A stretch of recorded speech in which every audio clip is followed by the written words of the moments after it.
Hola, buenas noches. Gracias por su asistencia esta noche, un lunes. Qué bueno que vinieron. Bueno, pues este tema particularmente me lo solicitó el doctor Octavio. Me solicitó precisamente algunas generalidades que pueden hacer en la clínica de pequeñas especies que pueden mejorar su práctica con los pacientes oncológicos. Y bueno, voy a tratar de... Sí, muchas gracias. Voy a tratar de puntualizar algunas cosas que me parecen importantes. De entrada, una pequeña introducción de por qué es importante o por qué generalmente tenemos cuidado con los pacientes que tienen cáncer, con sus propietarios, con la enfermedad que rodea a estos pacientes. Y esto es básicamente porque es una enfermedad,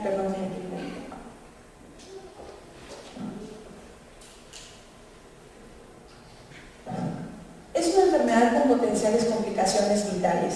Es decir, es una enfermedad en la cual muchas veces los pacientes o los dueños de estos pacientes creen que el paciente pues obviamente puede llegar a fallecer por la enfermedad.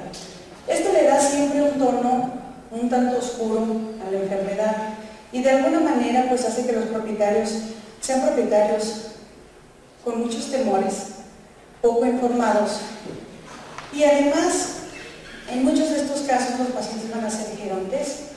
Estos pacientes gerontes obviamente van a tener un gran valor emocional para los propietarios.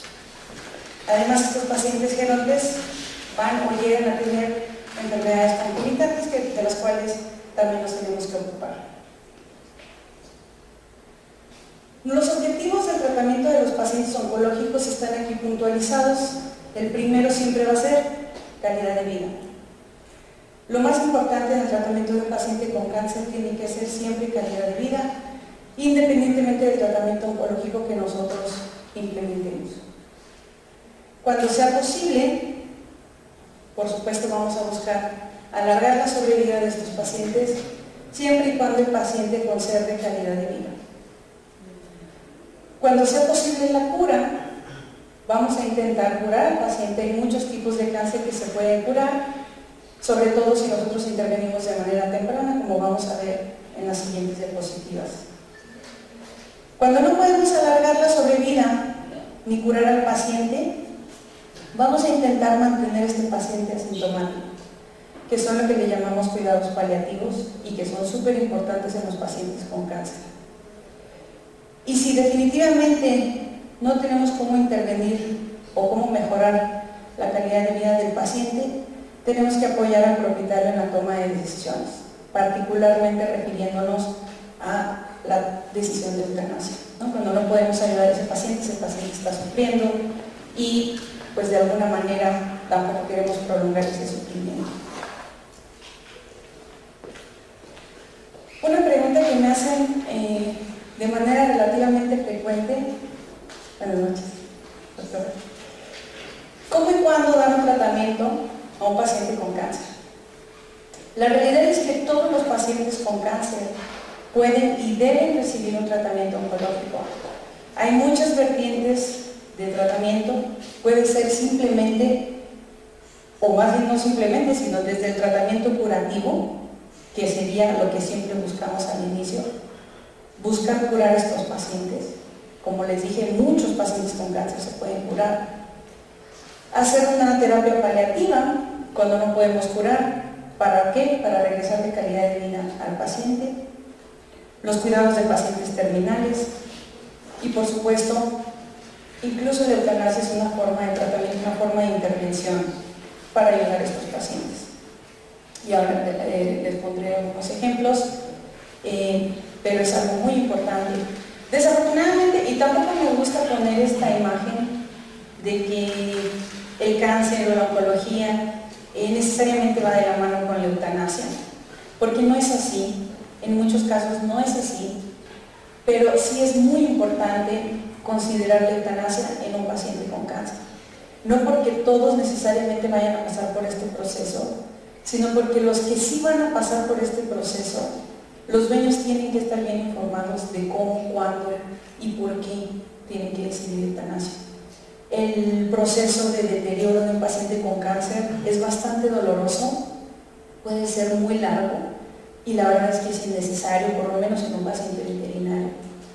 No todos los vamos a, por supuesto, no todos los vamos a considerar esto, pero cuando sabemos, por ejemplo, un paciente con linfoma, vamos a tratar a un paciente con linfoma, la probabilidad de que ese paciente se cure, pues es menor al 5%. Entonces, eventualmente habrá que platicar de eutanasia, aunque le vaya muy bien en su protocolo, y a lo mejor la práctica de eutanasia la hacemos 2 años después de empezar el protocolo de quimioterapia, pero eventualmente va a existir, ¿no? Eso lo sabemos.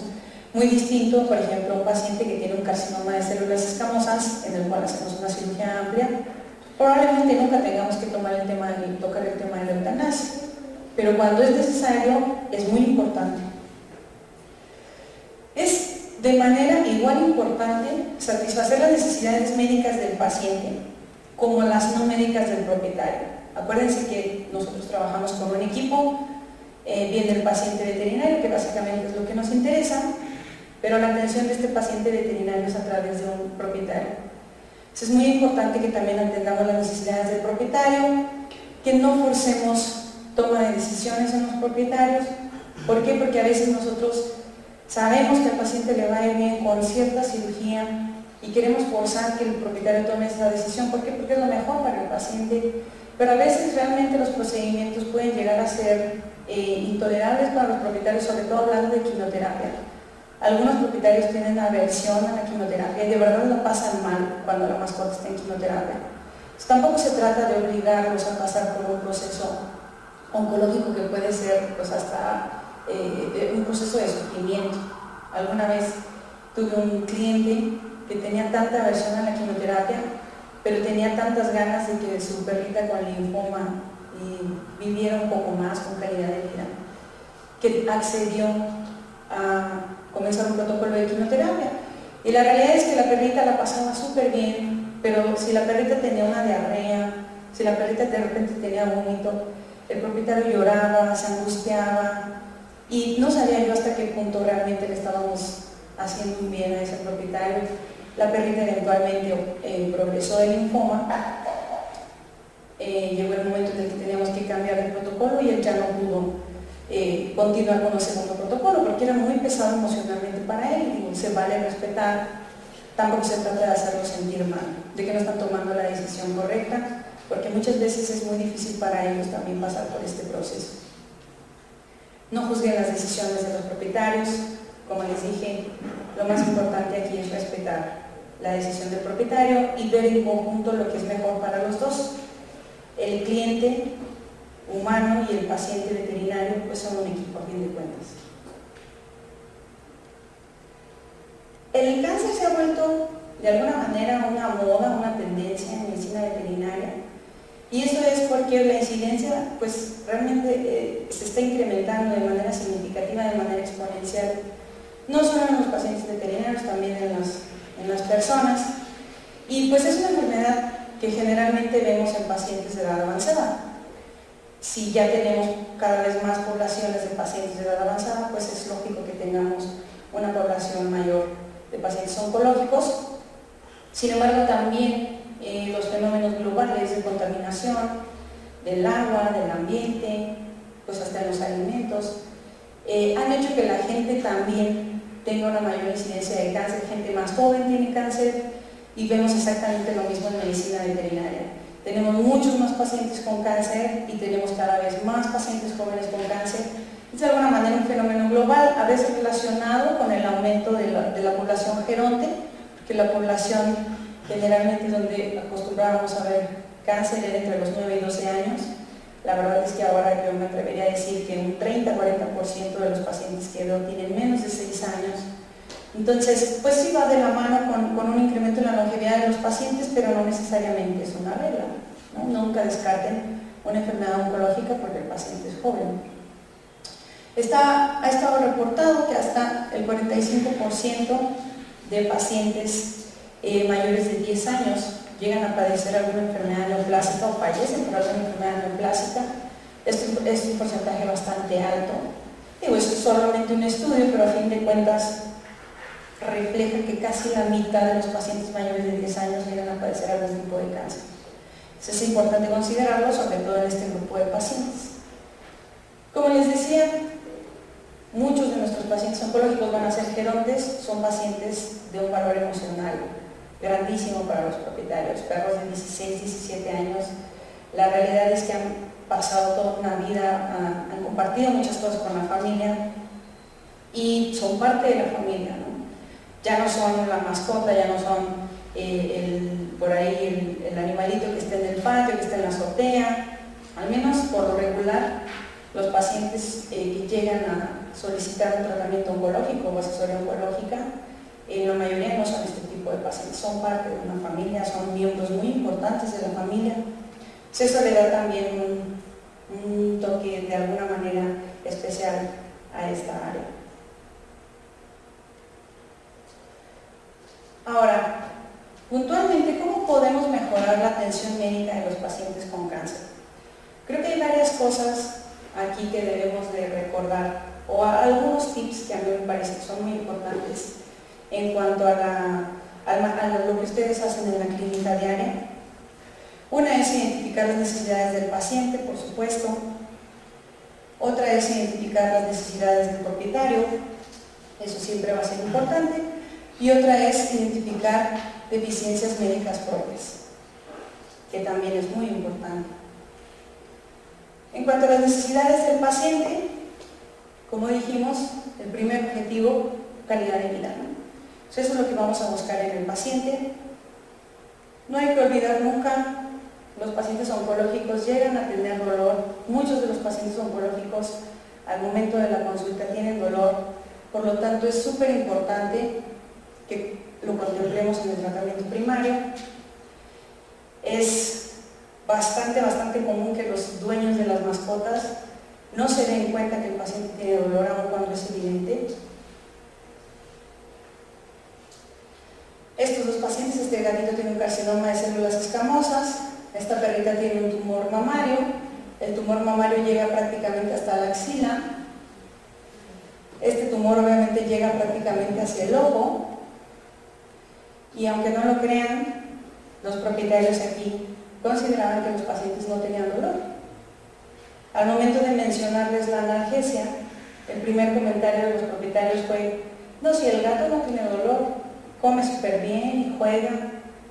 Acá la perrita tenía un movimiento incluso de la piernita para caminar como bastón, porque el tumor no la dejaba mover el miembro torácico de manera adecuada, y la propietaria insistía en que la perrita no tenía dolor.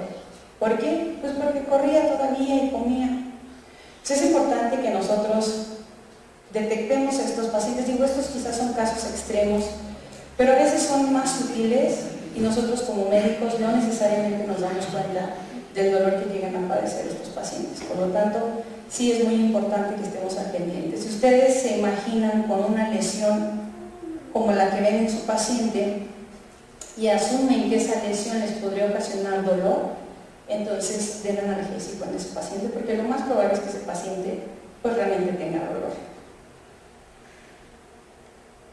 Algunas alteraciones también importantes en los pacientes que tenemos que considerar son alteraciones metabólicas preexistentes.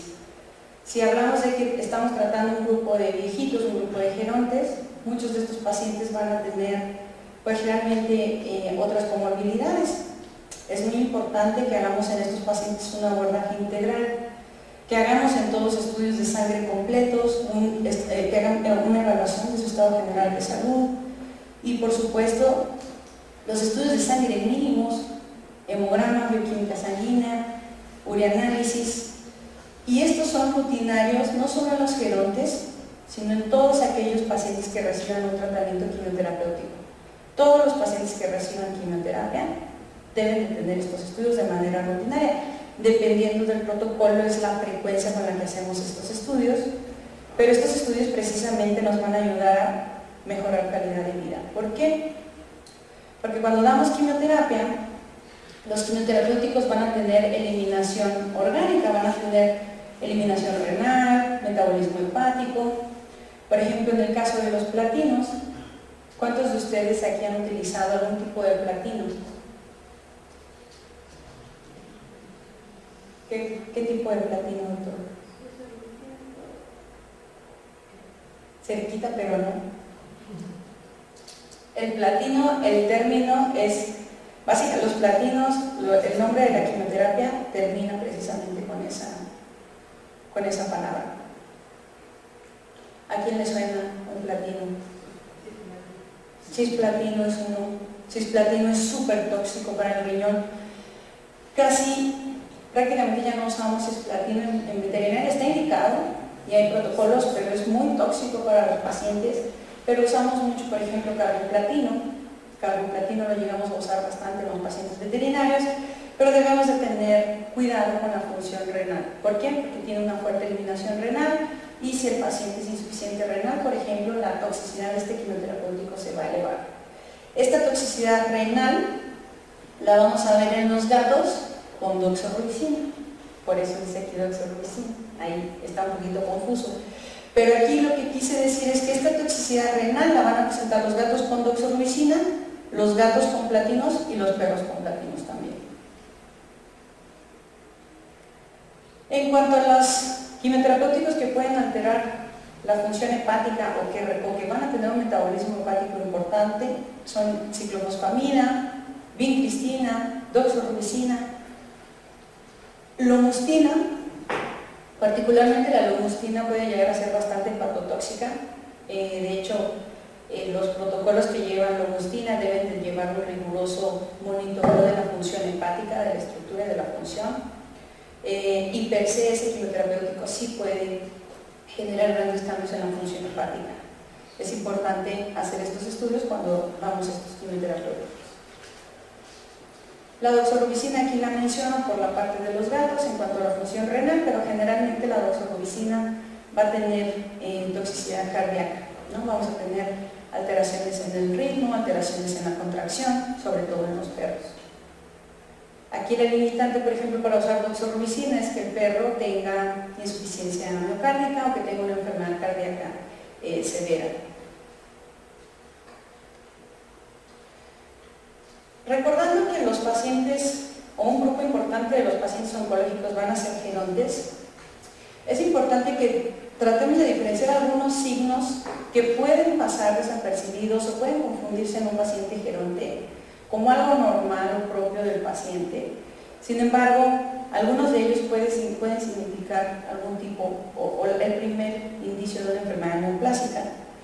Por ejemplo, que camine menos el perro, que no se quiera levantar, que no se quiera desplazar.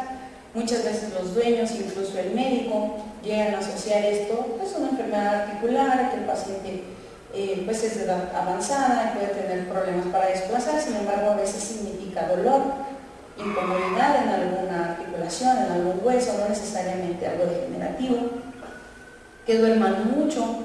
Muchas veces los pacientes con cáncer duermen mucho por dolor, si no tienen mucho ánimo de jugar, de levantarse, de hacer una vida rutinaria. Que coman menos siempre va a ser importante, o que pierdan peso, súper importante. El hecho de que los vean más panzoncitos, por allí a muchas personas se les hace como normal que un paciente geronte de repente se vuelva panzoncito y dice, bueno, pues si mi esposo se está volviendo panzón con la edad, supongo que en el perro es normal. Y es algo tan común, o sea que realmente en mi casa alguna vez llegó a pasar. Mi mamá vio a uno de nuestros perros pues desarrollando un abdomen distendido y se le pareció normal porque el perro pues ya era grande. Y cuando llego yo a mi casa veo que el perro tiene un abdomen distendido, claramente por una masa, lo palpo y tiene una masa en masa. Pero a ella le parecía muy normal, por la edad, pues está flaquito ya y más panzoncito. Son cambios que de alguna manera el médico no necesariamente identifica como importantes, pero en los que tenemos que tener, por supuesto, cuidado. Cuando pierden piezas dentales o sangran por la boca, tienen muy mal olor por la boca, halitosis severa, esos pacientes de inmediato les sugiero hacer una valoración oral bajo anestesia, bajo sedación, pueden hacer una limpieza, pero hacen una evaluación importante de la boca, porque casi todos los tumores de cavidad oral los encontramos con esta queja. Le huele mal la boca. O sea, el veterinario hace la limpieza dental y en la limpieza dental encuentra una masa, toma una biopsia y encontramos el tumor. Pero por ahí pueden pasar meses desde que empezamos que con el antibiótico, que con el enjuague bucal, pero no revisamos la boca a profundidad. Y eso es muy importante en un paciente de edad avanzada con o sin enfermedad parodontal que tiene halitosis reciente, severa. Mi sugerencia es hacer una revisión de cavidad oral bajo sedación completa. La orina con sangre, ¿no? Tumores de vejiga que llegan a tratarse meses como infecciones de vías urinarias, eso lo veo de manera súper frecuente. Se tratan meses como infecciones de vías urinarias, pero nunca se hace un ultrasonido, nunca se hace un examen general de orina, una citología, meses con tratamientos y cultivos, pero nunca se hace una valoración más allá. Entonces es importante que lo consideren también. Entonces, para que podamos dar un tratamiento adecuado, para mí estos son dos factores súper importantes, que es la detección oportuna y el diagnóstico definitivo. No podemos dar un tratamiento adecuado, nunca vamos a poder tratar de manera adecuada a un paciente con cáncer que nos llegue en una etapa súper avanzada. Muchas veces ya no podemos hacer nada y tampoco vamos a poder tratar al paciente si no tenemos un diagnóstico. Y esto se los comento porque pasa de manera súper frecuente, tan simple como, o tan cotidiano es que justo el día de hoy vi un paciente que tiene un tumor, un gato que tiene un tumor en la cara, bueno, en el maxilar, pero que ya llega al ojo, senos nasales, trae tomografía, resonancia magnética, estudios de sangre, estudios de orina, ultrasonidos, radiografías, una punción de la masa donde solo vieron elementos sanguíneos y nada más. El paciente ya con tratamiento oncológico, ya le habían propuesto radioterapia, llevarse a los Estados Unidos para hacer radioterapia. No hay diagnóstico. O sea, el paciente al día de hoy está a punto de considerarse la eutanasia porque el tumor es increíblemente grande y no hay diagnóstico. Lleva 6 meses con su veterinario. Ya hicieron resonancia de la cabeza, ya hicieron tomografía de la cabeza, ya hicieron todo. Pero cuando la punción dio negativo, dijeron, no, pues ya no se puede más. Ya la punción no salió, pues quién sabe qué será, vamos a darle paladia porque se le pega varias cosas. Y es un problema porque ni siquiera le puedo hablar al dueño del pronóstico. Entonces considérenos, siempre tenemos que llegar al diagnóstico en oncología. A veces es muy difícil. Me ha tocado atender pacientes con tumores de corazón. Esos, para que vean, eso sí es muy difícil, es muy complicado hacer el diagnóstico. A veces incluso hacemos algunos tratamientos empíricos porque no podemos tomar biopsias y a veces la localización no permite hacer funciones. Pero bueno, son muy pocos realmente donde no podemos hacer diagnóstico. En cuanto a barreras que podemos encontrar para la detección oportuna, están, por ejemplo, estos perritos que comentábamos que no son muchos en oncología honestamente, pero puede pasar si es un perro de jardín, si es un perro de granja, no necesariamente lo están tocando todo el tiempo.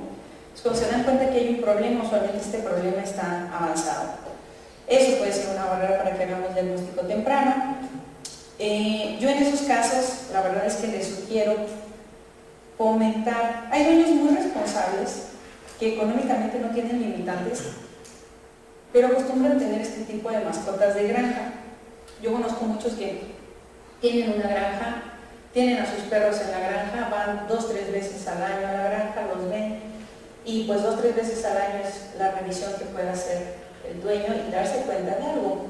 En estos pacientes, cuando se los lleven a vacunación, cuando se los lleven, que ustedes identifican este tipo de propietarios, fomenten que lleven al paciente a revisión general 2 veces al año, sobre todo si son pacientes mayores de 8 años. Se les hace la indicación, se les dice, el paciente empieza a tener riesgos de enfermedades degenerativas o incluso enfermedades neoplásicas. Una medida preventiva muy sencilla es que venga cada 6 meses, hacemos un chequeo general, examen físico, si considero necesario hacemos estudios y si no, simplemente nos vemos en 6 meses. Fomentar de alguna manera, pueden aprovechar y desparasitar, reforzar vacunas, pero este calendario de revisiones en los pacientes gerontes nos puede ayudar a prevenir enfermedades o a detectar enfermedades neoplásicas, no solo neoplásicas, de todo tipo, en etapas muy tempranas. Y no lo llevan al veterinario porque es muy sano, pues realmente el perro está sano, está en la granja, ¿para qué va el veterinario? Pues hay que explicarles para qué tienen que ir al veterinario, sobre todo a partir de cierta edad. Y la gente lo hace. O sea, mucha gente simplemente no lo considera, y cuando nosotros lo decimos, empiezan a hacerlo una rutina. Llevan a los perros 2 veces al año al veterinario para que los chequen, ven que está todo bien y regresan a su hábitat. Quitarles de la mente a los propietarios esa idea, y también, si por ahí alguno de ustedes la tiene, quitársela de la cabeza, que una bolita que no crece es una bolita benigna, es un tumor benigno o es grasa. Recién la semana pasada operé a un perrito que tenía un tumorcito aquí en la región del esternón, 2 centímetros, vieron, es un mastocitoma, pero estuvo ahí 2 años quieto el mastocitoma. 2 años estuvo con otro veterinario y fue un poco un conflicto porque el dueño me decía, o sea, a mí no me dijo, le dijo a la otra doctora antes de que me lo remitiera, pero le dijo, tú me quieres sacar el dinero, porque mi otro doctor me ha dicho por 2 años que esto es benigno, y tú vienes a decirme que es cáncer. Por supuesto la doctora había hecho una punción, una citología, tú vienes a decirme que es cáncer, y el otro doctor me dijo que era benigno, y el perro lleva 2 años con eso, o sea, tú me quieres sacar dinero. Entonces la doctora le dijo, mira, vas a venir a una consulta con la oncóloga y que ella profundice en lo que te tiene que explicar. Y obviamente pues llegó con la misma inquietud y le digo, ¿cómo diagnosticó tu médico anterior que el tumor era benigno? Pues porque no crece, porque no ha crecido y está suavecito. Bueno, le digo, ¿le hizo algún estudio al tumor? No. Le digo, ¿y te parece que si nosotros hicimos un estudio avalado por un patólogo, nosotros somos los que estamos mal? Pues no, pues no. Entonces es un paciente que se tiene que operar, tiene riesgo de metástasis, es cáncer, y todavía puede ser que logremos tener un impacto positivo en ese paciente porque probablemente es de bajo grado si lleva ahí 2 años. Pero entre más lo dejemos en el paciente, más riesgo hay de metástasis a linfonodos, más riesgo hay de metástasis a distancia. O sea, hay que quitarnos esta idea de que si no crece es benigno o si no crece se lo dejo. El típico tumor mamario. Está la bolita, lleva ahí 2 años, pues ahí déjasela. Si tiene 2 años no debe ser maligna. Recuerden que los tumores mamarios, por ejemplo, pueden sufrir una transformación de benigno a maligno. Y eventualmente algo que es benigno, si ustedes lo operan, lo van a curar. Si lo dejan progresar a cáncer, a lo mejor cuando lo operen ya no lo van a curar. Esto también es un dicho muy común de los veterinarios. El perrito ya es muy viejo para la cirugía, ya no aguanta la anestesia. Y me dicen los dueños, es que nunca lo quisimos operar porque el veterinario nos dijo, no estoy acusando a nadie, ¿no? Eso es lo que yo escucho y es muy frecuente. Si fuera algo esporádico diría, a lo mejor la señora está mintiendo, pero esto es súper frecuente. Es que el veterinario me dijo que ya era muy viejo para cirugía, que mejor le dejáramos el tumor. Ya pasó 1 año y ahora el tumor mide 4 veces y el perro anda como sin nada. Entonces, tenemos que operar al perro 1 año más viejo, un tumor 4 veces más grande. Y de todas maneras, probablemente le vaya bien siempre y cuando el tumor no sea muy agresivo, pero si es agresivo ya perdimos la oportunidad de tratamiento. Entonces, y esto lo dicen en pacientes de 10 años, 11 años. Nosotros operamos pacientes de 17 años, 18. Entonces, lo que sí puede ser es que ustedes en su clínica no tengan el tipo de anestesia que les parezca la más segura para un paciente de 11 años. Si ustedes saben que el perro tiene 11 años, es cardiópata, tiene problemas renales, a lo mejor dicen, híjole, pues la verdad yo anestesio aquí con gilacina y con ketamina, y a lo mejor al perro no le va muy bien con esta anestesia.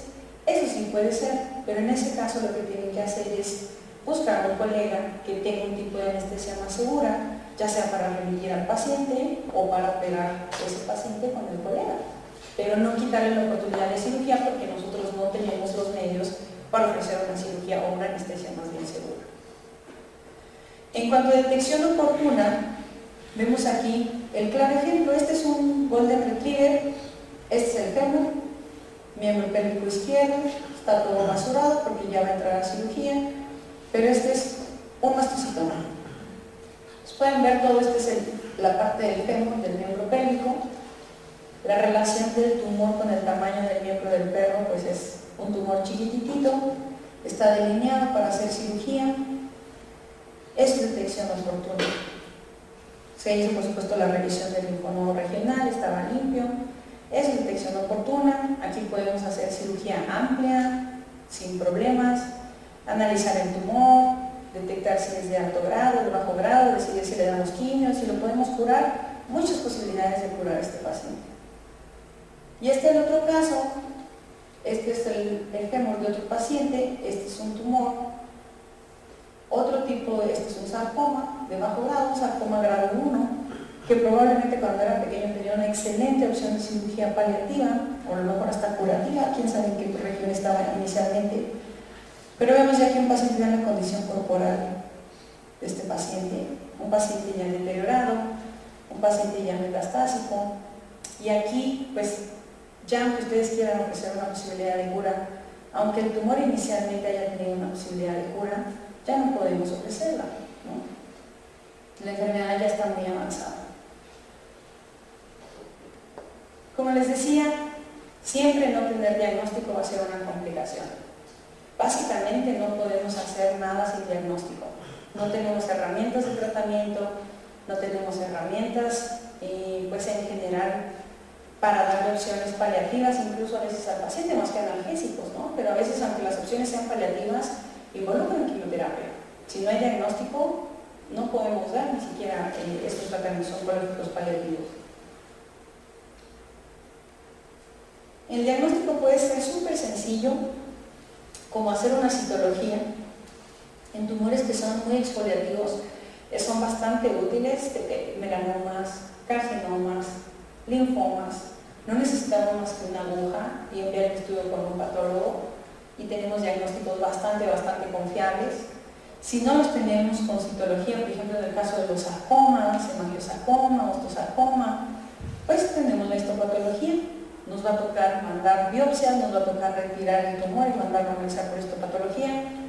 No se vale hacer citología, ver que es un mastocitoma, retirarlo y ya no mandarle a histopatología.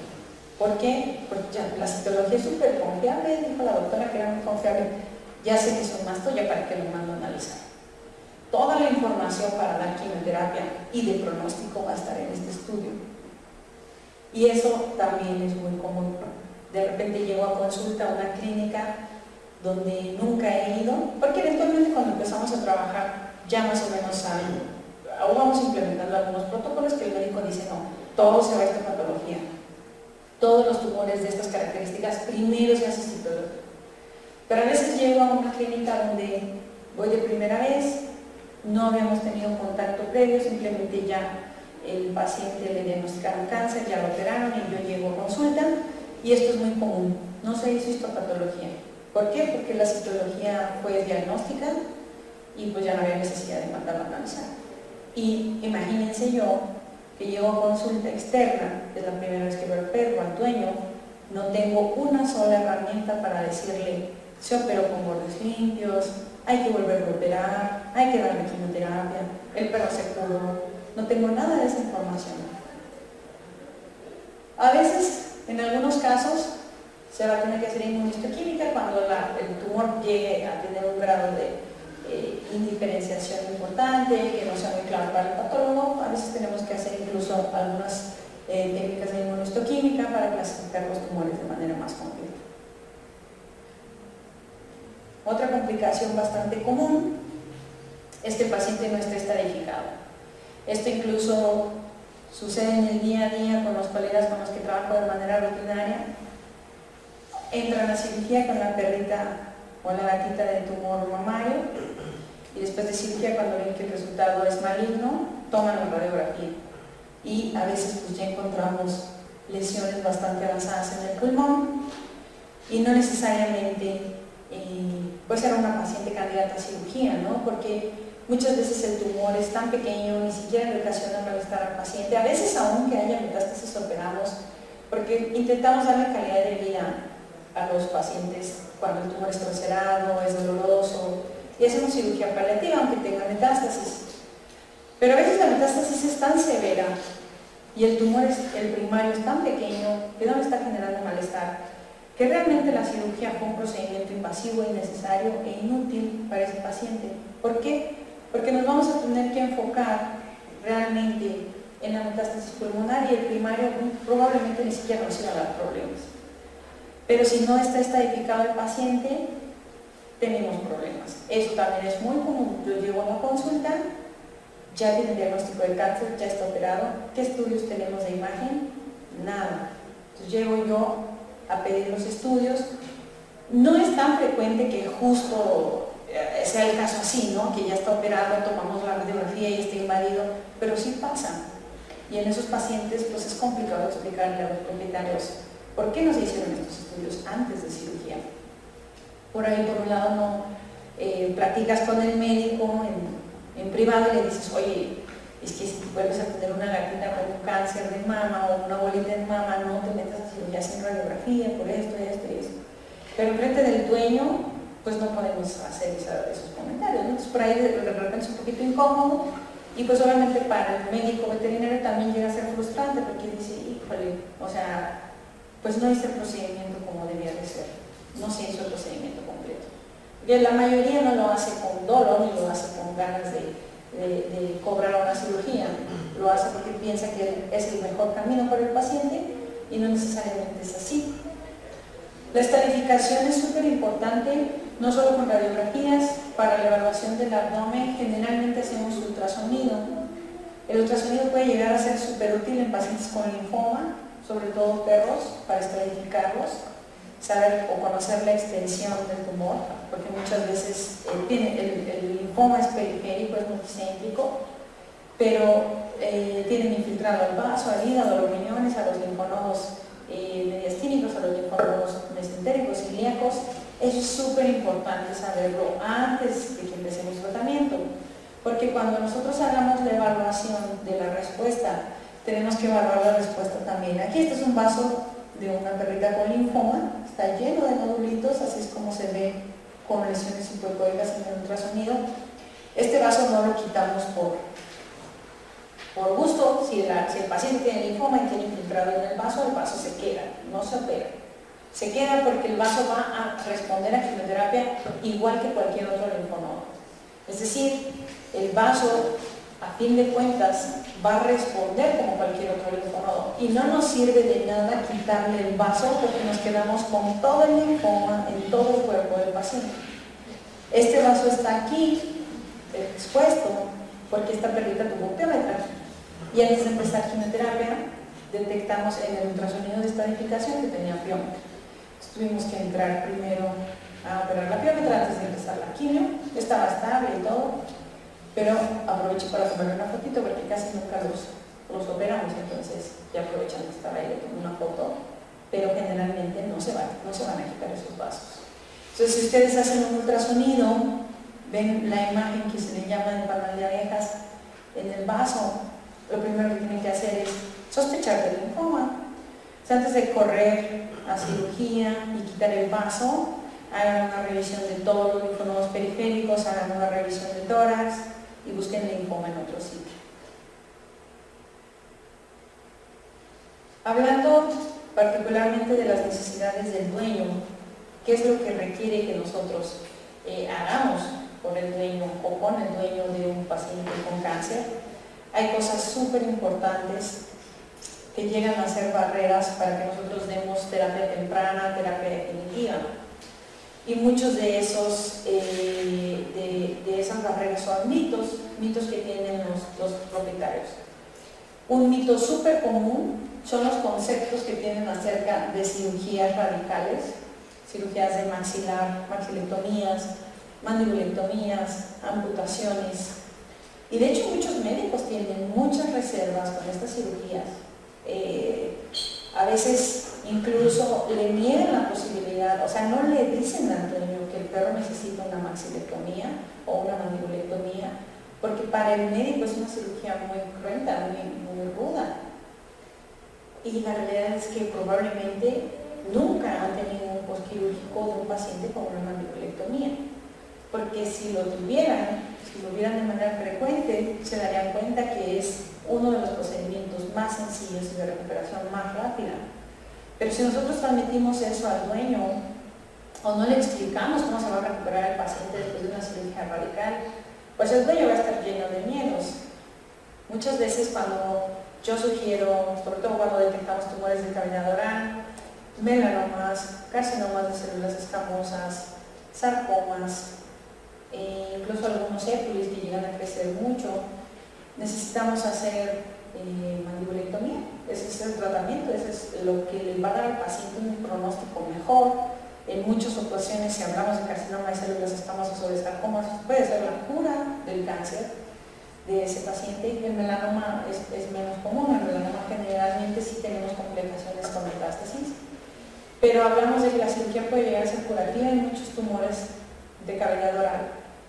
Y imagínense si ustedes le quitan ese procedimiento, están cambiando la historia de un paciente con cáncer que se pudo curar a un paciente con cáncer que va a tener que morir de cáncer, y muy pronto, porque el tumor no crece lento, en la boca no crece lento. Entonces cambiamos la historia completamente para el paciente, y eso se vale que lo haga, pero el dueño.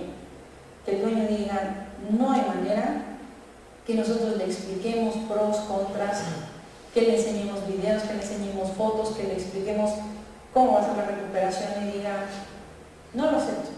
Eso se vale con el dueño, pero con el médico no. Mi sugerencia es, ¿les parece que es horrible la cirugía, o no saben hacer la cirugía, o no quieren hacer la cirugía? Pidan una opinión con un cirujano. ¿Sabe qué? Yo no estoy seguro de si es una buena idea, pero vamos a ver qué dice el colega acá, que es cirujano, que pues tiene más experiencia, ¿no?, con estos casos, y vamos a ver qué nos sugiere. Y pueden ir con su cliente a hablar con el cirujano y a ver qué propone. Nadie va a obligar a operar al paciente, pero de alguna manera, pues ustedes escuchan otro punto de vista, el cliente escucha otro punto de vista, y a lo mejor de eso sale algo bastante positivo, como que el paciente se cure, ¿no? Mucha gente rechaza la mandibulectomía porque ellos dicen, no voy a hacer una cirugía para que el perro nunca pueda volver a comer, porque creen que si hacemos una mandibulectomía el perro nunca va a volver a comer por la boca. Y por supuesto que yo rechazaría esa opción, también como dueño de mascota, pero eso no es la realidad. El perro va a comer perfectamente por la boca. Es más, al día siguiente de cirugía están comiendo alimento blando por la boca, contentos. Hay que ser un buen manejo de analgésicos, pero en general tienen una excelente recuperación. Entonces, claro, si no le decimos al dueño eso, pues por supuesto que va a rechazar la cirugía. Esta es una perrita, es una de mis pacientes que esta la amputé yo porque tuvo un osteosarcoma. Y los dueños tenían muchísima renuencia a la cirugía. De hecho, creo que esperaron un mes para amputarla cuando ya tenía un súper tumor en el fémur. Y esperaron un mes porque creían que la cirugía iba a ser muy dolorosa. Y a pesar de que les expliqué y les dije, el dueño era médico y como que no, la idea no le entraba, quizás lo relacionaba mucho con lo que él veía en las personas, cómo se recupera de una amputación, ¿no?, que no tiene nada que ver. Y fue un rechazo absoluto a la amputación. Cuando vieron que el dolor era tan intenso que la perrita ya no caminaba y ya no comía, no había mucho que perder, y dijeron, ¿sabes qué? Sí, amputarla. Amputamos a la perrita y al día siguiente, saliendo de cirugía, estaba la perrita en 3 patas en su jaula, súper contenta. ¿Por qué? Porque le habíamos quitado una fuente de dolor inmenso. Cuando se va la perrita a casa, los dueños estaban impresionados de que la perra haya prácticamente revivido tras una cirugía que ellos pensaban le iba a costar toda su calidad de vida. Caminando perfecto en 3 patas, una perra muy robusta, una Rottweiler grandota. A mí no me gustan los Rottweilers y hasta les digo de broma que yo no entiendo los Rottweilers porque me dan mucho miedo, es un miedo ahí patológico. Y esta perrita era tan buena que yo creo que ha sido de los pocos a los que me acerco tanto. Y obviamente yo hice la cirugía, yo le di sus quimios, tuvo una sobrevida excelente, casi 2 años. A fin de cuentas, desarrolló melanoma en una oreja, carcinoma en la boca y algunos hizo metástasis a pulmón, no supimos bien cuál, pero vivió prácticamente casi 2 años perfecta. Y los dueños felices. Pero si nosotros no hacemos ese trabajo de explicarles cómo es la recuperación, el dueño no va a aceptar. Todos los dueños a los que les decimos necesitamos amputar el miembro, todos dicen que no. Y el principal motivo, por ilógico que parezca o absurdo, es que creen que el perro no va a caminar en 3 patas. Todos los perros que he amputado, que me han amputado, que he visto que amputan, caminan perfecto en 3 patas. Todos. No he visto uno solo. Y alguna vez en Estados Unidos, porque acá no he visto perros tan grandes, pero vi perros de 90 kilos amputados, caminando perfecto en 3 patas. Entonces realmente ese miedo es irracional y es mal informado. Eso no va a suceder, pero eso no tiene por qué saber el dueño, eso lo tenemos que explicar nosotros como médicos. Otro mito que puede ser una barrera importantísima para tratar pacientes con cáncer es la quimioterapia. La quimioterapia, toda la gente, casi yo les diría que el 80% de los pacientes que yo veo en consulta que requieren quimioterapia, la respuesta inmediata a esta propuesta de tratamiento es no. No quiero quimioterapia, no vamos a hacer quimioterapia, no me interesa la quimioterapia. Y cuando empezamos a preguntar por qué, la mayoría de la gente asume que el perro va a pasar por un proceso idéntico al que pasan las personas que toman quimioterapia. Y la realidad es que la diferencia es abismal entre las personas y los animales. Los animales tienen un porcentaje de toxicidad, o sea, para que un perro o un gato, el gato todavía es menor, pero para que un perro tenga efectos tóxicos de la quimioterapia, hablando de un porcentaje, los perros que realmente tienen un efecto secundario son menos del 20%. Eso significa que el 80% de los perros, o más del 80%, no van a tener nada, ningún efecto secundario, ningún malestar. Y vamos a tener un porcentaje chiquito del 20%, que sí lo va a tener, pero de ese 20%, el 15% tiene malestar sutil, bien manejado con medicamentos. El 5% de los perros, o sea, 5 de cada 100, sí van a requerir hospitalización por toxicidad exacerbada. Y hablamos de que la probabilidad de que un paciente pueda fallecer por quimioterapia es 1 de cada 100. Entonces realmente las complicaciones son súper raras. Cuando mostramos esta estadística a la gente, cuando les decimos que no se les va a caer el pelo, yo creo que el 90-95% cambia de opinión. Sí tengo gente que todavía, después de explicarles todo, dice, bueno, qué bueno y qué padre que a los perros les va bien, al mío no le van a dar quimioterapia.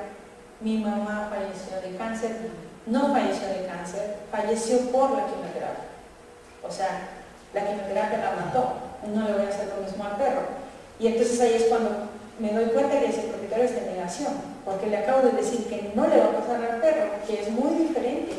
Y el motivo por el cual lo rechaza es porque no quiere volver a vivir lo que le pasó con su mamá, o con su hijo, o con su esposo. Esos casos son particularmente sensibles, esos casos honestamente no puedo manejarlos porque no los voy a obligar a dar quimioterapia y tampoco puedo hacer más que explicarles que es diferente, que el paciente va a tener calidad de vida. No puedo hacer más. Si aún explicando todo eso el dueño está muy renuente, pues no puedo hacer nada. Sin embargo, mi trabajo, mi labor es explicarle que no va a pasar lo que pasa con las personas. Pero esto llega a ser una barrera importantísima. Esa desinformación acerca de la quimioterapia en animales es una barrera muy importante. Ahora, por allí de repente hay muchas historias de propietarios de pacientes con cáncer que la pasaron muy mal en los protocolos de quimioterapia. Apenas vi uno la semana pasada y le digo, bueno, la pasó tan mal con una quimio de linfoma, es muy raro que yo vea eso. Y le digo, lo más probable es que las dosis hayan estado muy altas. Checamos el protocolo, revisamos el protocolo, las dosis estaban muy altas. También si de repente utilizamos protocolos muy tóxicos, protocolos con dosis máximas, combinados, también pues puede ser que exacerben una toxicidad. Pero ahí es importante precisamente buscar protocolos que tengan un perfil de seguridad alto y también conocer un poquito las drogas, porque a veces usar un protocolo completamente desconocido y administrarlo sin ninguna referencia puede ser riesgoso. Todo puede pasar. No lo conocemos, nunca lo hemos utilizado, no hemos utilizado las drogas, no sabemos cómo van a responder los pacientes, todo puede pasar. Pero a veces ya tenemos nuestro caminito, ya hemos tratado a varios pacientes con linfoma, ya sabemos cómo les va, ya sabemos que ciertos medicamentos les causan más vómito, entonces los premedicamos. Pues también es conocer un poquito los protocolos y los medicamentos. Otra barrera que puede llegar a haber pues son los costos del tratamiento. En primero, la desinformación que pueden llegar a tener los clientes. Por ejemplo, que lleguen a pensar que una quimioterapia de perro cuesta lo que cuesta una quimioterapia de personas. Y recientemente, hablando con una amiga que tuvo un familiar en quimioterapia para cáncer de mama, me decía que cada quimioterapia de la familiar le salía en 45,000 pesos. Entonces muchas veces también el dueño dice, ni siquiera tengo dinero para pagar el tratamiento, pero no sabe cuánto cuesta el tratamiento en veterinaria. Para nuestra desgracia, nosotros no cobramos una quimio en 45,000 pesos y nunca la vamos a poder cobrar así, yo creo. Aunque hacemos lo mismo y damos los mismos medicamentos, la realidad es que nuestros costos bajan muchísimo comparado con los costos de una persona. Y a veces, a pesar de que estos costos son muy bajos, la realidad es que a veces el dueño no puede pagar. No puede pagar 16 dosis de quimioterapia para linfoma y tenemos que ajustarnos a su presupuesto, ¿no? Eso puede ser una limitante porque el mejor protocolo de quimioterapia a lo mejor es el de 16 dosis, pero el dueño solo tiene para un protocolo corto, entonces tendremos que usar el corto, aunque sacrifiquemos un poco la expectativa de vida del paciente, ¿no? Eso puede ser también una barrera. Ahora, lo que me parece más importante en este caso, y que está más en su control, en su ejercicio de la práctica veterinaria, es reconocer las deficiencias propias. Y eso es más reconocer qué es lo que nosotros tenemos la perfecta capacidad de hacer y lo podemos hacer bien, y cuándo necesitamos un colega. ¿Cuál colega el que ustedes consideren, respeten, con el que les parezca que trabajar es honesto, incluso hay una remuneración, como ustedes lo consideren, pero aprender a reconocer esos casos? ¿En qué momento yo ya no soy la mejor opción de este paciente y que yo intervenga sacrifica la evolución del paciente? Eso es lo más importante. Cuesta mucho reconocerlo porque a veces no sabemos cómo se aborda ese tumor, cómo se aborda ese paciente. Intervenimos y complicamos mucho al paciente, si no es que de manera definitiva, por algo que quizás con un colega que tuviese más experiencia en el área hubiese tenido un mejor pronóstico. Y no se trata de remitir todo, pero se trata de identificar cuándo necesitamos trabajar en equipo, cuándo es algo que voy a resolver en mi clínica con un auxiliar y cuándo necesito trabajar en equipo con otro colega, que eso no está mal, eso hace que la práctica veterinaria crezca y eso hace que el dueño tenga mucha confianza en ustedes. Y se los digo porque trabajo con, pues, casi todos mis pacientes vienen de otro médico. Muchas veces el mismo médico mandó al paciente conmigo y la gente no está más que agradecida de que el médico haya tenido la apertura y la honestidad de mandar al paciente con un especialista, y el dueño se aferra a que el médico participe en el tratamiento. Y digo se aferra porque aunque yo nunca tengo inconveniente, si es algo que en lo que el dueño insiste. Yo creo que si el perrito tiene diarrea, se lo puedo llevar a mi veterinario. ¿Sí? Es sintomático el tratamiento, dígale al veterinario que le puede dar cualquier tratamiento que él considere para diarrea, para vómito, porque ese tratamiento sintomático no pasa nada. Doctores, que mi veterinario dice que le va a dar AINES porque le duele mucho la cadera, pero no se contrapone con el tratamiento. No. Dile al veterinario que le puede dar AINES sin problema. Y la gente sigue yendo para todo lo demás con su veterinario referente. ¿Por qué? Pues porque yo no trato más que el cáncer. Y muchas veces, aunque el hospital donde doy la consulta tiene otras especialidades, la confianza que tiene el dueño en que el veterinario lo que busca es lo mejor para el paciente, hace que el dueño diga, este veterinario debe de importar mi perro, y se regresa a su veterinario. Entonces, no perdemos realmente un cliente, sino que aprendemos a trabajar en equipo y a dar un mejor servicio.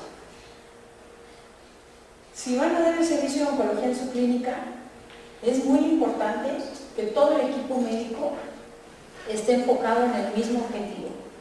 Vamos a alargar la sobrevida, vamos a mejorar la calidad de vida de los pacientes con cáncer. Hay que aclarar todos los prejuicios y dudas del equipo, porque es muy común que en la clínica somos 10 personas, pero solo a 2 nos gusta la oncología y los otros 8 creen que los 2 que nos gusta la oncología estamos perdiendo el tiempo. Entonces está bien que lo piensen, no es una obligación cambiarles la forma de pensar, pero sí tenemos que ponernos todos de acuerdo cuando vamos a tratar a un paciente con cáncer. Eso es muy claro. Hay un hospital donde yo doy consulta, donde una doctora le gusta mucho la oncología, es muy delicada, es muy cuidadosa, y ella les habla a los propietarios de calidad de vida, de darle quimioterapia a los pacientes con linfoma, de operar a un paciente, de hacer una cirugía muy amplia porque es cáncer, pero cuando llega con el colega con el que la va a operar, o cuando llega con el veterinario que le va a dar, o sea, del mismo hospital, que le va a hacer el eco, que le va a hacer el ultrasonido, el colega es de, pues no, o sea, no lo voy a operar tan amplio como dice la doctora, porque es una bolita así, y le voy a quitar la bolita, y después me preocupo si me dicen que hay bordes sucios, cuando los principios de cirugía oncológica son otros, y ya sabes que es cáncer, lo operas como cáncer, pero a veces no les parece lo más indicado, lo operan como ellos deciden. Entonces cuando llega el paciente después de cirugía, le dicen a la doctora, pues doctora, ¿por qué no lo operaron como usted dijo? Y se vuelve un conflicto para el dueño, un conflicto para los médicos, por supuesto que hay una molestia porque ya le dimos toda una versión de cómo se tenía que hacer y resulta que al final lo hicieron de manera distinta y no podemos ni explicarlo porque a veces ni siquiera nos avisaron que lo iban a operar de manera distinta. Entonces, toda esa desinformación y ese cambio de la versión puede generar obviamente conflicto con el dueño y por supuesto con el paciente si no se hacen las cosas de manera planeada. En este equipo pues va el propietario, nunca se les olvide que el propietario es parte importante del equipo, él tiene que estar informado de qué vamos a hacer, cómo lo vamos a hacer y por qué lo vamos a hacer. Eso es muy importante. Hay que reconocer, como decía hace rato, cuando carecemos de los conocimientos básicos de lo que vamos a hacer. Este es un ejemplo. Este paciente tiene aquí, desde aquí viene una cicatriz. Se operó por un mastocitoma de manera muy amplia, se hizo una mastectomía, es un macho, se tuvo que hacer una mastectomía muy grande, pero tiene un mastocitoma grado 3, metastásico súper agresivo. Y en la punta de la cicatriz tiene aquí un nódulo, que esto es una recidiva de un masto grado 3, y empezó a proliferar hacia arriba. Tenemos 3 nódulos, hasta acá llega la cicatriz. Tenemos recidiva con 3 nódulos de un mastocitoma grado 3. Este paciente ya llevaba 2 años de sobrevida de la primera cirugía. ¿Por qué? Porque el cirujano la hizo súper amplia.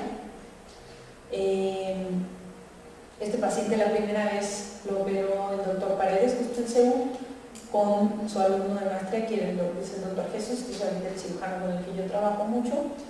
Hicieron una cirugía grandísima. Y el paciente, gracias a eso, ya que dimos quimioterapia, tuvo una sobrevida de 2 años con un masto grado 3 metastásico, lo cual es muy bueno.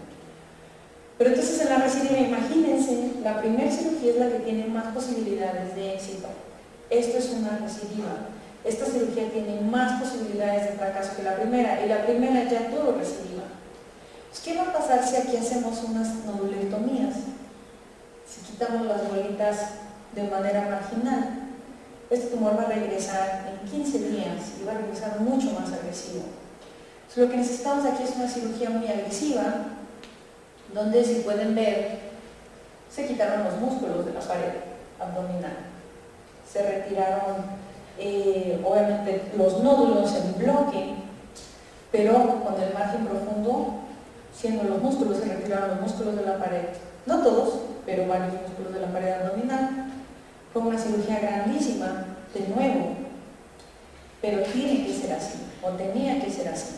Se hizo una reconstrucción de la pared abdominal, el paciente se recuperó de manera perfecta. Esta ya la hizo nada más el doctor Jesús Chiquito, no Jesús Paredes, y el Jesús Junior. Y tuvimos otros 2 años de sobrevida después de esta cirugía con quimioterapia. O sea, el paciente tiene de nuevo recidiva 2 años después, ahora en la parte de atrás. Pero ya el cirujano dijo aquí, la única opción es que quiten la pared abdominal, y es un perro ya ahora ya de 13 años, un labrador, y la dueña dijo ya, llevamos como en total como 6-7 años con este perrito, y ahora solo quiere paliativos. Solo vamos a dar quimio paliativa y vamos a tener ese tumor quieto, el perro está perfecto. Entonces ya decidió ella parar, lo cual me pareció muy bien, pero gracias a los procedimientos agresivos y complementarios logramos una expectativa de vida que pocas veces logramos en un mastocitoma con estas características. Este es el caso típico del gatito blanco que llega con lesiones costrosas. Pueden ver lesiones costrosas aquí en el borde palpebral, en las orejitas, toda la nariz, el plano nasal hasta atrás, prácticamente destrozado por el tumor. La cuestión es que estos pacientes comúnmente, pueden ver acá, toda la orejita ya está eritematosa, los 2 bordes palpebrales se observan ya con lesiones. Y lo peor es que este paciente llega y me dice, doctora, hace 1 año y medio el gatito tenía unas postritas en la nariz y en el párpado y en la punta de las orejitas. El doctor me dijo que era cáncer y que no había nada que hacer. Y bueno, ya pasó 1 año y medio, el gato anda súper bien, come súper bien, está muy contento. Y ahora yo veo ya el tumor tan grande que empiezo a pensar si realmente no hay nada que hacer. Porque el gato lleva mucho tiempo vivo. Yo pensé que se iba a morir pronto y veo que lleva 1 año y medio y todavía, de alguna manera, de manera coloquial, diciendo, todavía no veo para cuándo. O sea, yo lo veo todavía muy bien. Y la realidad es que a veces desconocemos el comportamiento del tumor y decimos, es cáncer, le va a ir mal, no generalmente es recidiva, tiene carcinoma de células escamosas, pero si conocemos el comportamiento del tumor, este es un tumor que le va muy bien con cirugía amplia. Sí hay que retirar el plano nasal, por ejemplo, cuando están las costritas en la punta de la trufita, hay que retirar toda la trufa. Es una cirugía amplia, pero muchas veces, si el tumor es pequeño, es una cirugía curativa. ¿Y ustedes creen que este gatito ahorita tiene algo de nariz? De todos modos perdió su nariz, pero la perdió por tumor y encima está cargando ahí el tumor. Iba a perder sus orejitas en la cirugía, igual las va a perder, pero las va a perder por tumor, con dolor, ¿no? En una cirugía que pudo ser curativa. Entonces, no necesariamente que sea cáncer es malo. Si es cáncer puede ser muy bueno, pero puede requerir una cirugía muy amplia. Y si no nos gusta, porque a muchos colegas dicen, no, es que me da horror pensar en quitarle toda la trofita, pues no lo tienen que operar ustedes. Pueden referirlo con un cirujano y decirle, tiene este diagnóstico, el cirujano con gusto lo va a retirar y, por supuesto, pues quien se va a ver beneficiado es el paciente. A veces pasa que desconocemos también el pronóstico y eso lo llevo a ver más con tumores mamarios. Operan un carcinoma de glándula mamaria chiquitito como este de aquí, hacen una mastectomía, hacen su cirugía de hecho bien hecha, muy amplia, pero le dicen al dueño, ¿sabe qué? Tenemos un carcinoma papilar, pues es mal pronóstico, es cáncer y la expectativa de vida está reportada en 6 meses. Porque de lo que ustedes busquen hay expectativa de vida reportada, solo que donde la busquen, si ustedes buscan 3 fuentes, las 3 fuentes van a ser algo distinto. Entonces, de repente llega la gente tan afligida porque le dieron un diagnóstico de cáncer, le dijeron que el paciente se va a morir en 6 meses por un carcinoma de bajo grado que se retiró con márgenes superamplios. Y afortunadamente a veces damos esas buenas noticias, ¿no? Que el paciente no se va a morir de cáncer, la paciente probablemente se curó con la cirugía que hizo el doctor y el pronóstico es súper bueno, ni siquiera le vamos a dar quimioterapia porque el tumor era de tan bajo grado que el riesgo de que se disemine es tan bajo que ni siquiera merita quimioterapia. Entonces, vamos a darle la buena noticia al doctor de que curó al paciente, a la paciente. Entonces, a veces también pasa que cuando escuchamos la enfermedad o el diagnóstico de cáncer nos alarmamos y alarmamos al dueño, pero no siempre es malo. Y a veces no es información que ustedes encuentren en cualquier documento que digan, voy a abrir ahorita el libro de oncología que tengo aquí y aquí está todo lo que necesito saber. Los que han intentado leer de oncología pueden confirmar que no está toda la información en el libro. De hecho, pareciera que faltan muchas cosas que necesitamos con nuestros pacientes y a veces sí faltan y hay que complementar con otros textos, pero no necesariamente todos van a acabar con complicaciones. Muchos de estos se van a curar, entonces tampoco hay que asustar a los clientes cuando tenemos el diagnóstico de cáncer.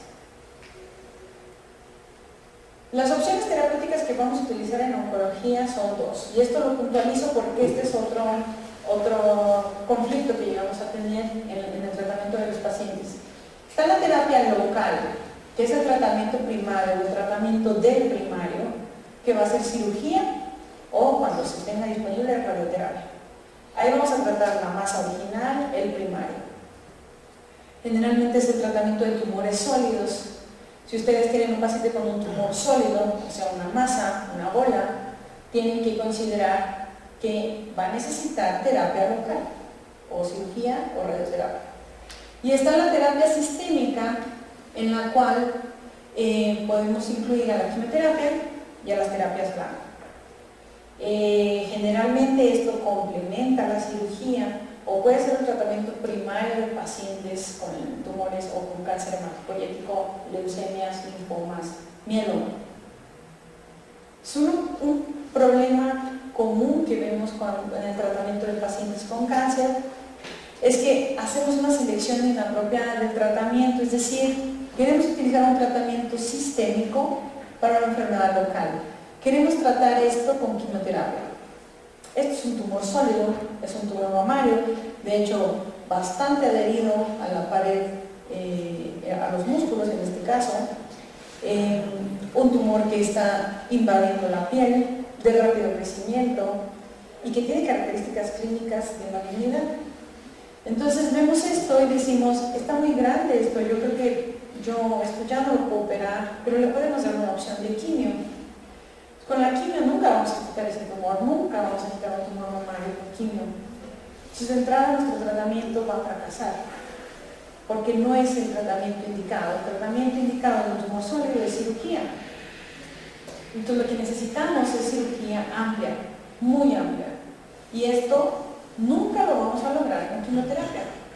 Ese es el primer paso, sacamos el primario y entonces sí, después de sacar el primario, vamos a dar quimioterapia. Muy probablemente en esta paciente se le tuvo que dar quimioterapia porque sí era un tumor muy agresivo, con riesgo de metástasis, entonces le tuvimos que dar quimioterapia.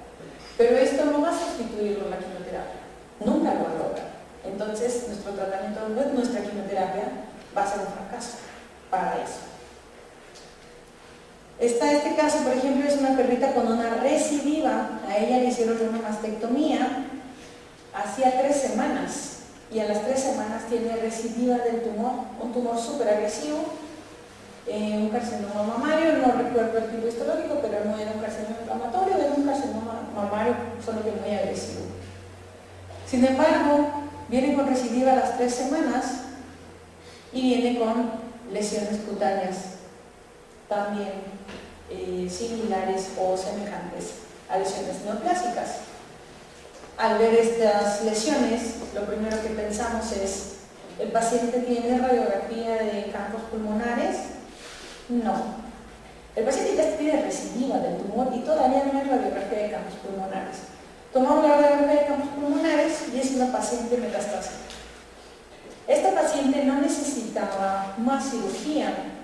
Esta paciente necesitaba quimioterapia, porque, como les decía, son tumores realmente muy pequeños, tumores que no están ulcerados, que no están deteriorando la calidad de vida, y sabemos que lo que va a ocasionar la muerte del paciente es esto. Entonces, aquí nos vamos a enfocar en la quimioterapia para enfermedad diseminada, no en más cirugía. ¿Ustedes creen que a esta paciente le va a ayudar a volver a operar? Porque aquí encima su doctor le quería hacer un colgajo. A esta paciente le vamos a ayudar con más cirugía, teniendo todo lo demás. Pues no. Pero a lo mejor se le ayudamos con quimioterapia, ¿no? Una situación que ya lo había mencionado es que operemos tumores malignos como si fueran benignos, es decir, que no se sigan los criterios de cirugía oncológica. Este es un mastocitoma, esta bolita de aquí, diagnosticada por citología, ese es un mastocitoma, necesita una resección muy amplia, probablemente retirar incluso parte del conducto auditivo, no sé, elección del cirujano, pero está en el borde realmente del oído, entonces va a tener que ser un procedimiento muy amplio y no necesariamente sencillo. Pero a veces, como no lo sabemos hacer, y me incluyo, pues quitamos solo la bolita y decimos, pues igual si lo quito nada más la bolita, igual lo quito completo. ¿Y qué puede pasar si el tumor es un mastocitoma? Porque el mastocitoma es de los que más recidiva tienen. Pues puede pasar que cuando venga la recidiva, ya no sea esa bolita chiquita que puede operar un colega con más experiencia. Ya cuando llega, la recidiva es agresiva y muy rápida y no necesariamente responsiva a quimioterapia. Entonces, cuando nos llega esto, aunque queramos correr con el doctor Paredes, este paciente ya no lo va a poder operar nadie. Y nosotros tuvimos la oportunidad de ofrecer una opción curativa, pero la intervención con la mejor intención no necesariamente acaba bien.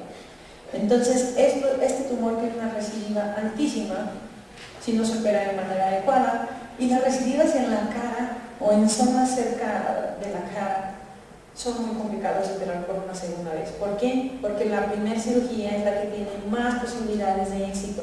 Si falló la primera cirugía, la segunda tiene más posibilidades de fallar. Entonces estos pacientes pues muchas veces ya no se pueden operar. Este paciente se tuvo que manejar como paliativo, con quimioterapia, con palamia, pero realmente cuando llegó con nosotros ya tenía metástasis incluso al linfoma. Ya era un paciente diseminado, ya no se pudo hacer nada. Nada radical, ¿no? Solo paliativos. Esto es muy importante.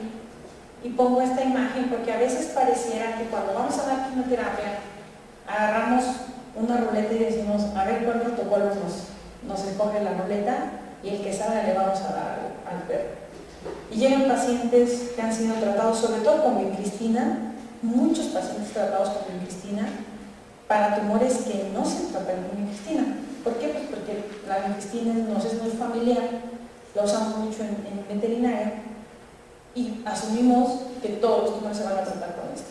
Y pues obviamente los tumores, o sea, me han llegado mastocistomas tratados con vincristina que no responden nada y no van a responder nada porque el mastocitoma no responde a la vincristina, tumores mamarios que no se tratan con vincristina, y por lo mismo pues el tratamiento va a fracasar.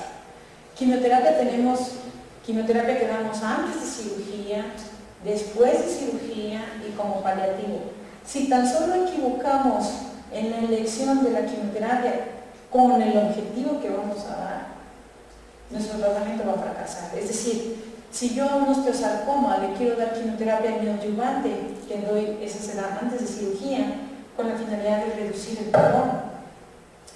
Si yo le doy quimioterapia al osteosarcoma, sí, mi tratamiento va a fracasar y el tumor va a crecer. ¿Por qué? Porque la quimioterapia no sirve como neoadyuvante en los pacientes con osteosarcoma, sirve como adyuvante después de cirugía. Entonces, hasta esos conceptos, tenerlos confundidos o no tenerlos claros, puede hacer que todo el tratamiento que hagamos esté mal indicado y por lo tanto no funcione. Y luego incluso podemos llegar a exacerbar toxicidad en un paciente que de por sí ya puede tener malestar importante por su cáncer.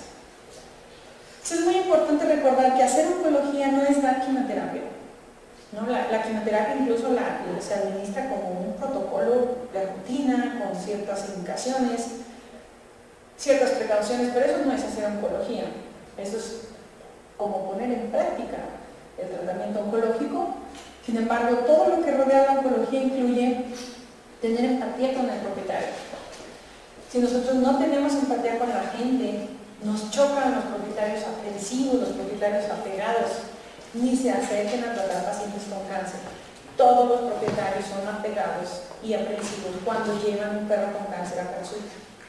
Si el dueño de ese perro o de ese gato sabe que el animalito tiene cáncer y va con un oncólogo para que atienda el cáncer que sabe o piensa que no se va a curar y decide invertir dinero, tiempo en un médico que probablemente no va a curar a su mascota, pagar una consulta de especialidad, todos esos propietarios son apegados, son aprensivos y no necesariamente son malos propietarios, la mayoría son muy buenos propietarios, es gente muy agradable para trabajar, muy comprometida, se trabaja como honestamente a otro nivel y se siente pues de alguna manera esa reciprocidad. A mí me importa tu mascota, a ti te importa mi trabajo, respetas mi trabajo, se trabaja de manera bastante cómoda, pero hay que reflejar esa empatía, ¿no? Si los dueños ven, y yo he tenido incluso conflictos con algunos dueños, porque a veces pues quieren más de lo que para mí es correcto dar como un color. Muchos de mis propietarios tienen mi celular, sobre todo cuando hay riesgo de que se complique el paciente, pero a veces quieren más y más y más, y son pocos. La verdad es que la mayoría son bastante respetuosos y bastante racionales, pero de vez en cuando nos va a tocar el que sí excede lo que nosotros consideramos apropiado en esa relación médico-cliente, y bueno, nos toca tolerarlo, por supuesto. No digo que se permita, pero sí poner como un stop de manera respetuosa y decir, esto es demasiado, no pelearnos con el dueño, no volvernos incluso agresivos con el dueño porque ya nos tiene hartos. Tenemos que tener paciencia. Si van a hacer oncología, tienen que tener paciencia. Sí, a veces la gente desquicia, pero nos toca tener paciencia. Como oncólogos no podemos, o como médicos tratando pacientes oncológicos, no podemos perder la paciencia fácilmente. Debemos de desarrollar un tacto para explicar las patologías.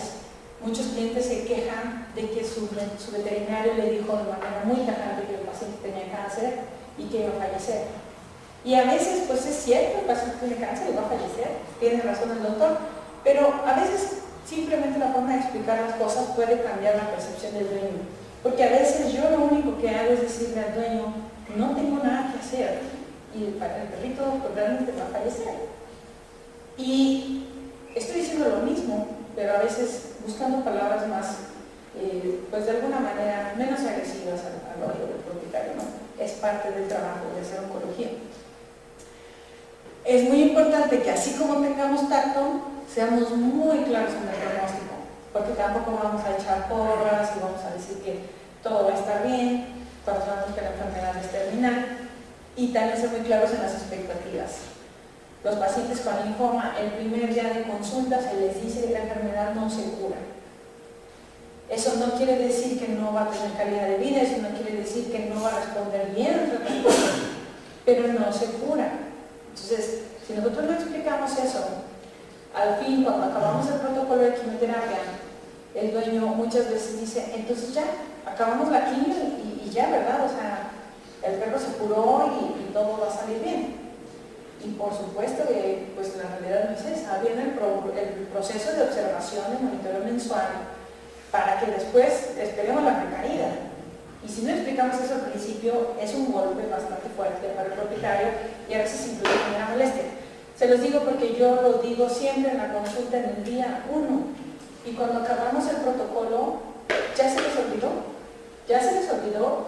Y en algún momento ven también al paciente que creen seriamente que el perrito sí se va a curar.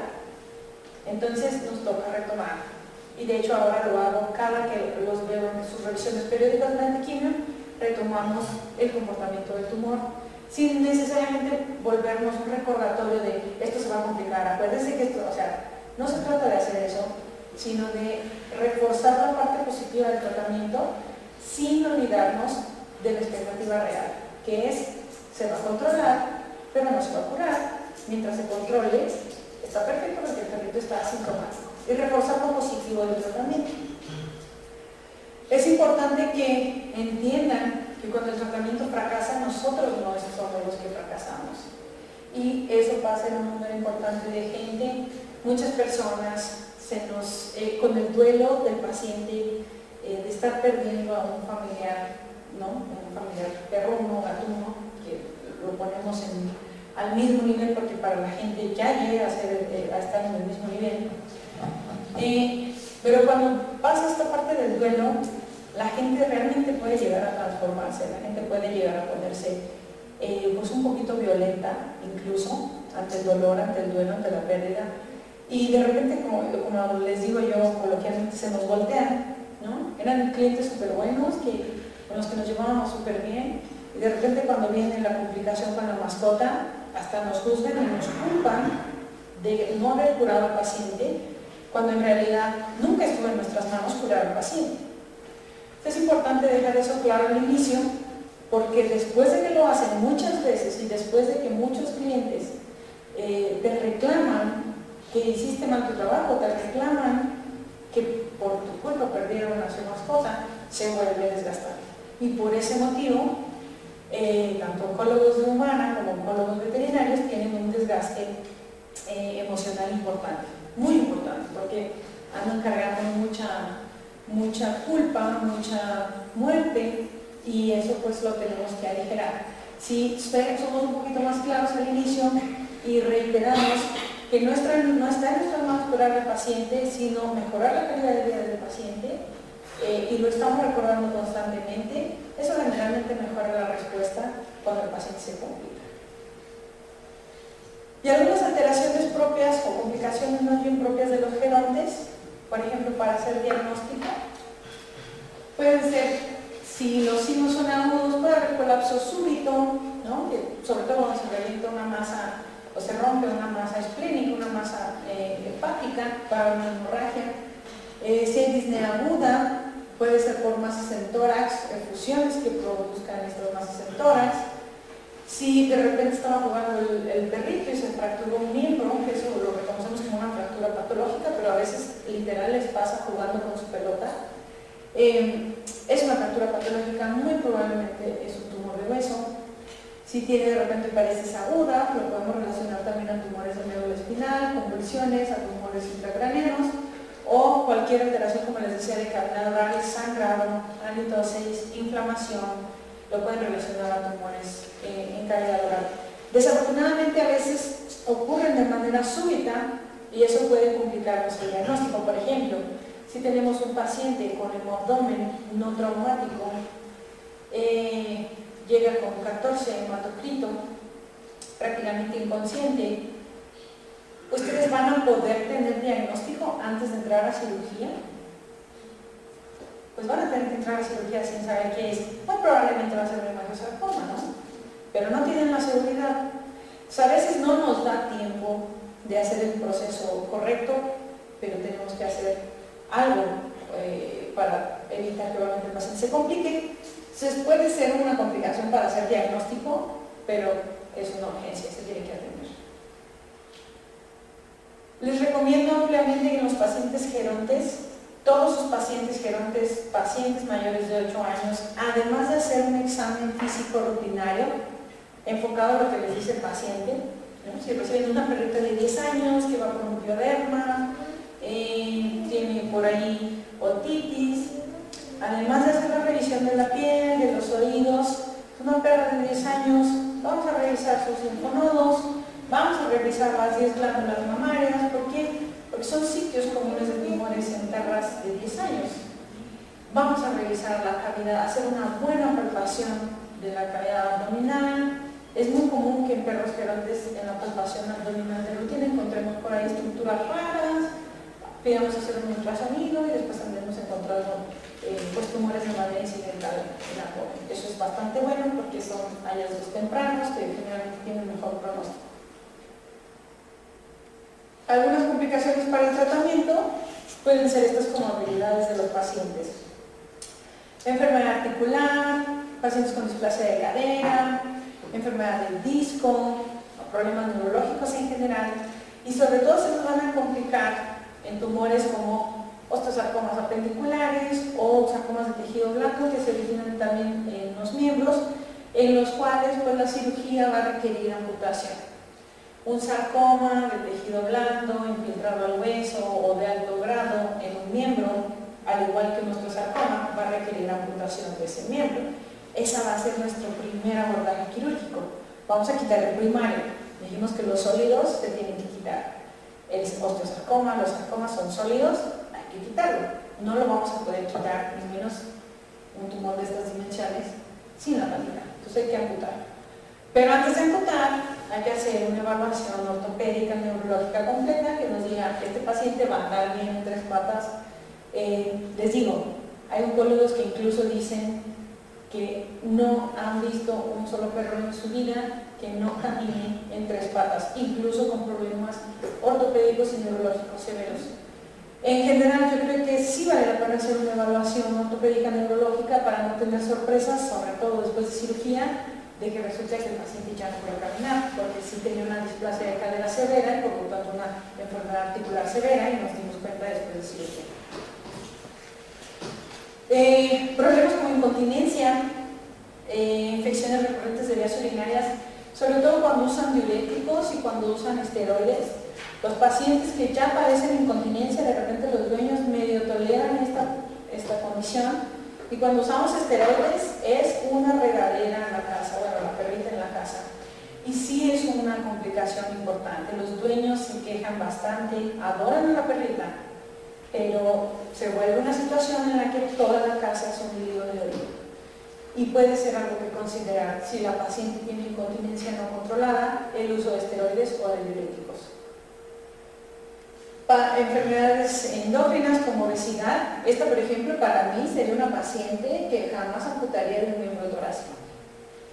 Hay veterinarios que dicen, sí camina en 3 patas. Yo la verdad sí lo consideraría. Porque para mí sí es un riesgo que esa perrita pueda no desplazarse adecuadamente en 3 patas, y sobre todo que pueda desarrollar dolor en el miembro que se queda soportando todo el peso. Pacientes con diabetes igual, tienen un diabético y quieren usar bombas de esteroides, cuidado, porque se va a descontrolar de manera significativa la diabetes y probablemente acabe más complicado el paciente por la diabetes que por lo que necesitaba los esteroides. Entonces tengan cuidado cuando van a usar esteroides en un diabético. Y como les decía, finalmente la eutanasia es parte de la medicina veterinaria, es parte de la oncología veterinaria. En lo particular, a mí me ha funcionado abordarlo antes de que llegue el momento, platicarlo, sobre todo cuando sé que es un paciente que eventualmente va a fallecer por eutanasia o que vamos a acabar en eutanasia. Prefiero contarlo desde relativamente tiempos tempranos, hablar, empezar a tocar el tema, porque a veces cuando el momento llega, el dueño ya esperó mucho tiempo y el dueño ya hizo sufrir a la mascota por desconocimiento, y le es mucho más difícil tomar una decisión apresurada en unas horas que haber ya de alguna manera pensado el proceso, digerido el proceso. Cuando, pues generalmente nosotros les decimos, hay 3 cosas muy importantes: si no come, no tiene calidad de vida. No podemos considerar que un perro o un gato que no come tiene calidad de vida. ¿Y cuánto va a vivir un perro o un gato? Y más un gato sin comer. O sea, de entrada el apetito es un factor muy importante. Lo podemos estimular, podemos dar analgésicos, podemos intentar dar calidad de vida, pero si no logramos restaurar el apetito, no tiene calidad de vida el paciente, es un hecho. Su nivel de energía, un animal, un perro o un gato que no se mueve de su cama, que no se levanta a jugar, que no se levanta a recibir a su dueño, que no se levanta por el premio, seguramente es un paciente que no tiene calidad de vida. Los perros ancianos con problemas de cadera se levantan cojeando a recibir a los dueños y hay dolor. Pero imagínense ya lo que siente un paciente para que ni siquiera considere levantarse cuando llegue el dueño, cuando no le interese lo que pase alrededor de su dueño o alrededor de su entorno, no tiene interés en nada. Si está postrado, no tiene calidad de vida, es así de sencillo. Y los patrones de conducta. Si al perro le encantara la pelota, le encantara salir al parque y no disfruta más ni de la pelota, ni de salir al parque, ni de perseguir el láser en el caso del gato, eso nos dice que ese paciente algo tiene que le genera muchísimo malestar. Entonces, si perdemos estos tres, no hay duda, pero a veces con uno solo puede ser suficiente para que digamos, este paciente ya no tiene calidad de vida. Es importante aclarar las dudas del procedimiento porque muchas personas creen que la eutanasia duele y que la eutanasia va a generar disconfort en el paciente, va a generar malestar. Entonces, hay que aclarar que es anestesia, que no va a sufrir y que no le va a doler. Algunos clientes llegan a una segunda eutanasia y resulta que tenían esta duda y nunca la aclararon en la primera eutanasia, entonces se pasaron años pensando que el perro sufrió en la eutanasia. Y más porque de repente a veces cuando se hacen eutanasias muy rápidas con pentobarbital puede haber movimientos o un poco de llanto, ¿no? Como un poco de movimientos involuntarios y el niño se queda con la idea de que le dolió muchísimo. Entonces hay que aclararlo porque no es agradable pensar que la mascota pasó los últimos momentos en dolor, porque además no es cierto. Si hubiera anestesia, ese paciente no sufrió. Y la cuestión de los niños, pues por ahí es un poquito subjetiva, a fin de cuentas deciden los papás, pero se considera apropiado si el niño quiere entrar a la eutanasia, se considera apropiado que entre. No se considera un procedimiento traumático, por lo menos por los psicólogos que atienden este tipo de situaciones con niños, ¿no? Lo estoy diciendo yo, es una referencia de los psicólogos que atienden este tipo de duelo en los niños y pues es apropiado para los niños entrar si es que ellos quieren entrar, ¿no? Entienden de manera a lo mejor temprana, pero se quedan con menos incertidumbre o duelo por la pérdida de la mascota. Entonces, como conclusiones, retomamos que la base del éxito en oncología, sobre todo en la práctica general, en la clínica general, va a ser una cultura de detección temprana. Si nosotros hacemos ese cambio en nuestra práctica diaria, vamos a tener un impacto positivo en lo que es la oncología veterinaria, vamos a tener un impacto positivo en la evolución de los pacientes con cáncer. Vamos a curar muchos pacientes y vamos a mejorar el pronóstico de muchos otros más. La toma de decisiones siempre va a requerir una revisión detallada del caso, ¿no? Necesitamos el visto patológico, necesitamos el diagnóstico definitivo, los estudios de imagen que complementan el diagnóstico primario, todo se necesita para tomar una decisión. Y por supuesto, pues escoger el tratamiento óptimo para ese paciente. Si tienen posibilidad, lo ideal es que se asesoren con un oncólogo. La realidad es que muchas veces son enfermedades tan poco comunes que lo que sí es muy común es que haya errores en el tratamiento. Si hay duda suficiente o total desconocimiento, lo mejor es que nos apoyemos siempre con un colega que le guste, que se actualice en esa área o un oncólogo como tal, sería lo mejor. Para brindar atención oncológica de calidad, necesitamos considerar las necesidades del paciente y del dueño. Acuérdense que son un equipo, no nos gusta mucho tratar con los dueños. La realidad es que cuando los dueños son muy responsables, aunque sean aprensivos, aunque sean de repente un poquito demandantes, la satisfacción de que el paciente se trata de manera adecuada, no la cambio por un propietario que me deje descansar el fin de semana, pero haga todas las cosas mal y haga que el tratamiento fracase. Prefiero un propietario aprensivo, que sea muy cuidadoso y que a fin de cuentas, pues sí, es una carga por ahí, a lo mejor laboral extra, pero la recompensa la verdad es que no se compara. Los casos que de plano ustedes digan, yo la verdad ni por dónde, o sea, tiene un tumor que no lo voy a poder quitar, aunque igual si lo rasuro, dejen de pensar así. Si ustedes consideran, ustedes lo saben, ese paciente no le va a ir bien con ustedes, yo sí les sugiero ampliamente trabajar con un colega.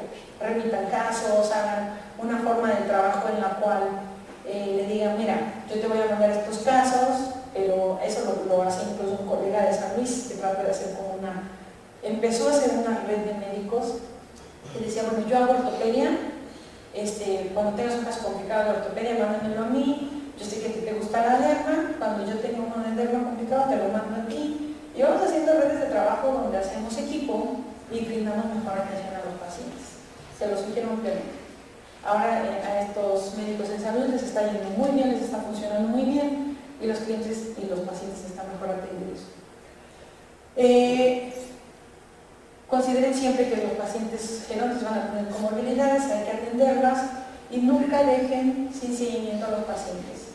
Puede ser que ustedes, y yo trabajo con una doctora que la verdad admiro mucho, es una doctora, hace medicina general, pero trabaja mucho con especialistas, que es con la cardióloga, que es conmigo, que es con el ortopedista, tratando siempre de que sus pacientes reciban la mejor atención. Y la verdad admiro mucho porque he visto cómo va a la consulta de su paciente con el ortopedista, porque es su paciente y porque le importa y porque no quiere perder el seguimiento. Y digo, lo admiro porque ella no necesariamente está ganando nada allí, pero por el gusto de darle seguimiento a su paciente, luego acompaña a la doña en la consulta. Con lo cual, por supuesto, no tenemos ningún problema. Y a fin de cuentas, cuando se complica lo que se les ocurra con ese paciente, ¿con quién creen que va la propietaria? Con su médico. No va conmigo si le da una dermatitis, va con su médico, le tiene mucha confianza, el médico está al pendiente de las patologías a las que está remitiendo su paciente y realmente no pierde el paciente.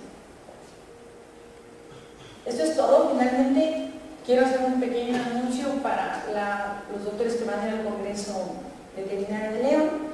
Si van a andar por allá en León, vamos a tener una sala de oncología, vamos a tener el primer Congreso Latinoamericano de Oncología Veterinaria.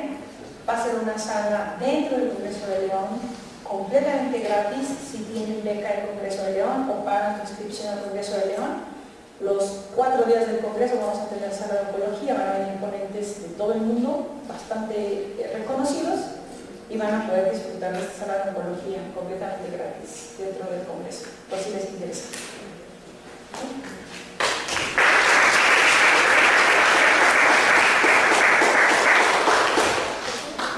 ¿Alguno de ustedes tiene alguna duda o comentario?